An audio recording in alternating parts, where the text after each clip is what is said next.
ಕಾಂಗ್ರೆಸ್ ಸಂಸ್ಕೃತಿಯನ್ನೇ ತೋರಿಸ್ತಾ ಇದೆ. ಕಳೆದ 2.5 ವರ್ಷದಲ್ಲಿ ಸಿದ್ದರಾಮಯ್ಯನವರು ಕಾಂಗ್ರೆಸ್ ಸರ್ಕಾರ ರಾಜ್ಯದ ಅಧಿಕಾರಕ್ಕೆ ಬಂದ ಮೇಲೆ ಯಾವ ರೀತಿ ಅಧಿಕಾರಿಗಳಿಗೆ ಬೆದರಿಸುವಂಥ ಕೆಲಸ ಮಾಡ್ತಾ ಇದ್ದಾರೆ, ಮಹಿಳೆಯರು ಅಂತ ಲೆಕ್ಕಿಸದೆ ಯಾವ ರೀತಿ ದಬ್ಬಾಳಿಕೆ ಮಾಡ್ತಾ ಇದ್ದಾರೆ, ಇದು ಕಾಂಗ್ರೆಸ್ ಸಂಸ್ಕೃತಿ ಮತ್ತು ಸಿದ್ದರಾಮಯ್ಯನವರ ಸಂಸ್ಕೃತಿ ಇದು.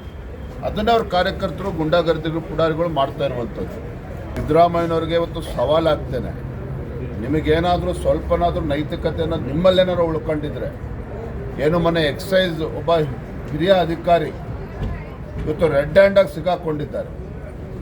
ನಿಜ ಹೇಳಬೇಕು ಅಂತೇಳಿದ್ರೆ ಸಂಬಂಧಪಟ್ಟ ಸಚಿವರು ರಾಜೀನಾಮೆ ಕೊಡಬೇಕು. ರಾಜೀನಾಮೆ ತೊಗೊಳೋದಕ್ಕೆ ಆಗೋದಿಲ್ಲ ಅಂತ ಹೇಳಿದ್ರೆ ಮಾನ್ಯ ಸಿದ್ದರಾಮಯ್ಯನವರೇ ಅದನ್ನು ಜವಾಬ್ದಾರಿನ ಹೊರಬೇಕಾಗ್ತದೆ. ಯಾಕೆ ನಿಮ್ಮ ಮಂತ್ರಿಮಂಡಲದ ಒಬ್ಬ ಸದಸ್ಯರ ಮೇಲೆ ಒಂದು ಆಪಾದನೆ ಬಂದಿರುವಂಥದ್ದು. ಕಾಂಗ್ರೆಸ್ ಸರ್ಕಾರ ಯಾವ ರೀತಿ ಭ್ರಷ್ಟಾಚಾರದಲ್ಲಿ ಮುಳುಗೋಗಿದೆ ಅನ್ನೋದು ಕೂಡ ಗೊತ್ತಾಗ್ತಾ ಇದೆ. ಹಾಗಾಗಿ ಇದನ್ನು ನೈತಿಕ ಹೊಣೆಯನ್ನು ಮುಖ್ಯಮಂತ್ರಿಗಳೇ ಹೊರಬೇಕಾಗ್ತದೆ.